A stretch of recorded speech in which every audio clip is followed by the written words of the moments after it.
ಅಖಂಡ ಶ್ರೀನಿವಾಸ ಮೂರ್ತಿ ನಿವಾಸಕ್ಕೆ ಕೇಂದ್ರ ಸಚಿವ ಎಚ್.ಡಿ. ಕುಮಾರಸ್ವಾಮಿ ಭೇಟಿ. ಮುನಿಸು ಮರೆತು ಅಖಂಡ ಶ್ರೀನಿವಾಸ ಮೂರ್ತಿ ನಿವಾಸಕ್ಕೆ ಎಚ್.ಡಿ.ಕೆ ಭೇಟಿ ನೀಡಿದ್ಯಾಕೆ?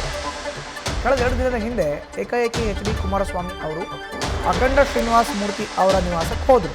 ಇವರಿಬ್ಬರ ಮಧ್ಯೆ ಮುನ್ಸಿತ್ತು, ಏನು ಅನ್ನೋದು ಗೊತ್ತಲ್ಲ.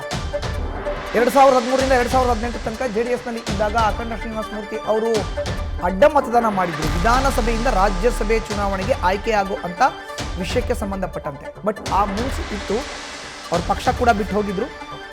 ಈಗ ಆ ಮುನಿಸ್ನೆಲ್ಲ ಮರೆತು ಎಚ್.ಡಿ. ಕುಮಾರಸ್ವಾಮಿ ಭೇಟಿ ಕೊಟ್ಟಿದ್ದಾರೆ. ಭೇಟಿಯ ಹಿಂದೆ ಇದೆಯಾ ಆ 2 ಪ್ರಮುಖ ಕಾರಣ? ನ್ಯೂಸ್ ಫಸ್ಟ್ ಆ 2 ಕಾರಣವನ್ನು ಇವತ್ತು ರಿವೀಲ್ ಮಾಡ್ತಾ ಇದೆ.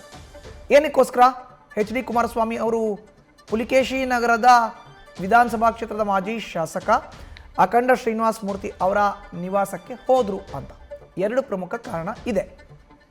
ಎಚ್.ಡಿ.ಕೆ ಭೇಟಿ ಹಿಂದಿನ ಆ 2 ಕಾರಣಗಳು ಏನು? ಭೇಟಿಯ ಮೊದಲ ಕಾರಣ ನೋಡಿ, ಮೊದಲನೇದಾಗಿ ಅಖಂಡ ಶ್ರೀನಿವಾಸ ಮೂರ್ತಿ ಮಾಜಿ ಶಾಸಕರು. 2013ರ ಚುನಾವಣೆಯಲ್ಲಿ ಪುಲಿಕೇಶಿ ನಗರದ JDS ಶಾಸಕರಾಗಿ ಅವರು ವಿಧಾನಸಭೆಯನ್ನು ಪ್ರವೇಶ ಮಾಡಿದರು ಮೊದಲನೇ ಬಾರಿಗೆ.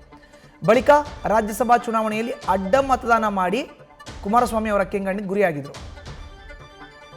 2018ರ ಚುನಾವಣಾ ಹೊಸ್ತಿಲಿನಲ್ಲಿ JDS ತೊರೆದು ಕಾಂಗ್ರೆಸ್ಗೆ ಸೇರ್ಪಡೆಯಾಗಿದ್ದರು ಅಖಂಡ ಶ್ರೀನಿವಾಸ ಮೂರ್ತಿ. ಆಗ ಅವರು ಮರು ಆಯ್ಕೆಯಾಗಿದ್ದರು ಕಾಂಗ್ರೆಸ್ನ ಶಾಸಕರಾಗಿ ಅದೇ ಕ್ಷೇತ್ರದಿಂದ. ಆದರೆ 2023ರಲ್ಲಿ ಕಾಂಗ್ರೆಸ್ನಲ್ಲೇ ಅಖಂಡ ಶ್ರೀನಿವಾಸ ಮೂರ್ತಿಗೆ ವಿರೋಧ ವ್ಯಕ್ತವಾಗಿತ್ತು. BSP ಅಭ್ಯರ್ಥಿಯಾಗಿ ಅವರು ಕಣಕ್ಕಿಳಿದು ಕಾಂಗ್ರೆಸ್ನ ಅಭ್ಯರ್ಥಿಯ ವಿರುದ್ಧ ಸೋಲು ಕಂಡಿದ್ರು. ಇದೆಲ್ಲ ಆದ ಬಳಿಕ ಅಖಂಡ ಶ್ರೀನಿವಾಸ ಮೂರ್ತಿ ಬಿಜೆಪಿಗೆ ಸೇರ್ಪಡೆಗೊಂಡಿದ್ರು. ಬಿಜೆಪಿನಲ್ಲಿ ಇದ್ರು ಅವರು. ಪಕ್ಷಕ್ಕೆ ಅವ್ರನ್ನ ಈಗ ಕರೆತಂದ್ರೆ 2028ರ ರಾಜ್ಯ ಸಾರ್ವತ್ರಿಕ ವಿಧಾನಸಭಾ ಕ್ಷೇತ್ರದ ಚುನಾವಣೆಯಲ್ಲಿ ಪುಲಿಕೇಶಿ ನಗರದ JDS ಅಭ್ಯರ್ಥಿಯಾಗಿ ಅಖಂಡ ಶ್ರೀನಿವಾಸ ಮೂರ್ತಿ ಅವರನ್ನ ಕಣಕ್ಕಿಳಿಸಬಹುದು. ಇದು ಮೊದಲನೇ ಪ್ಲಾನ್. ಆ ಮೂಲಕ ಬೆಂಗಳೂರಿನ 28 ವಿಧಾನಸಭಾ ಕ್ಷೇತ್ರಗಳ ಪೈಕಿ ಮೈತ್ರಿ ಪಕ್ಷ ಆಗಿರೋ ಅಂತ ಬಿಜೆಪಿಯ ಜೊತೆ ಮೊದಲ ಸೀಟನ್ನ ಕೇಳಬಹುದು, ಹಂಚ್ಕೋಬಹುದು. ಅಖಂಡ ಶ್ರೀನಿವಾಸ ಮೂರ್ತಿ ಅವರು ಕೊಟ್ಬಿಡೋಣ ಪುಲಿಕೇಶಿ ನಗರದ ಟಿಕೆಟ್ ಅಂತ. ಬಿಜೆಪಿಗೆ ಬೇಸಿಲ್ಲ ಪುಲಿಕೇಶಿ ನಗರದಲ್ಲಿ. ಇದು ಮೊದಲನೇ ಪ್ಲಾನ್ ಕುಮಾರಸ್ವಾಮಿ ಅವ್ರದ್ದು. ಹೀಗಾಗಿ ಅವ್ರ ಮನೆಗೆ ಭೇಟಿ ಕೊಟ್ಟಿದ್ದಾರೆ. ಇನ್ನೆರಡನೇ ಪ್ಲಾನ್, ಎರಡನೇ ಕಾರಣ ಏನು?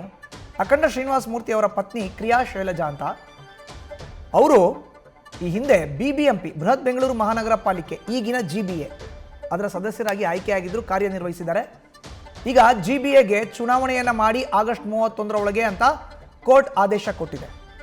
ಕ್ರಿಯಾ ಶೈಲಜಾ ಅವ್ರನ್ನ GBA ಚುನಾವಣೆಗೆ ಪುಲಿಕೇಶಿ ನಗರ ವಿಧಾನಸಭಾ ಕ್ಷೇತ್ರದ ವ್ಯಾಪ್ತಿಗೆ ಬರುವಂಥ ಒಂದು ವಾರ್ಡ್ನಲ್ಲಿ ಕಣಕ್ಕಿಳಿಸಬಹುದು.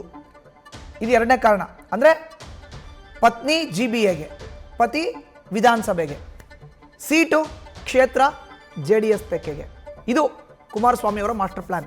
ಹೀಗಾಗಿಯೇ ಅವರು ಈ 2 ಕಾರಣವನ್ನು ಮುಂದಿಟ್ಕೊಂಡು ನೇರವಾಗಿ ಅಖಂಡ ಶ್ರೀನಿವಾಸ ಮೂರ್ತಿ ಅವರ ನಿವಾಸಕ್ಕೆ ಹೋಗಿದ್ದಾರೆ. ಮುನಸನ್ನು ಮರೆತು ಅಡ್ಡ ಮತದಾನ ಮಾಡಿ ದೇವೇಗೌಡರ ಕುಟುಂಬಕ್ಕೆ ಅವರ ಕೆಂಗಣ್ಣಿಗೆ ಗುರಿಯಾಗಿದ್ದಂಥ ಹಳೆಯ ಮುನಿಸನ್ನು ಮರೆತು ಈಗ ಅಖಂಡ ಶ್ರೀನಿವಾಸ ಮೂರ್ತಿ ಅವರ ನಿವಾಸಕ್ಕೆ ಕುಮಾರಸ್ವಾಮಿ ಅವರು ಭೇಟಿ ಕೊಟ್ಟಿದ್ದಾರೆ. ನ್ಯೂಸ್ ಫಸ್ಟ್ ನಿರ್ಭೀತಿಯಿಂದ ನಿಮ್ಮ ಪರವಾಗಿ.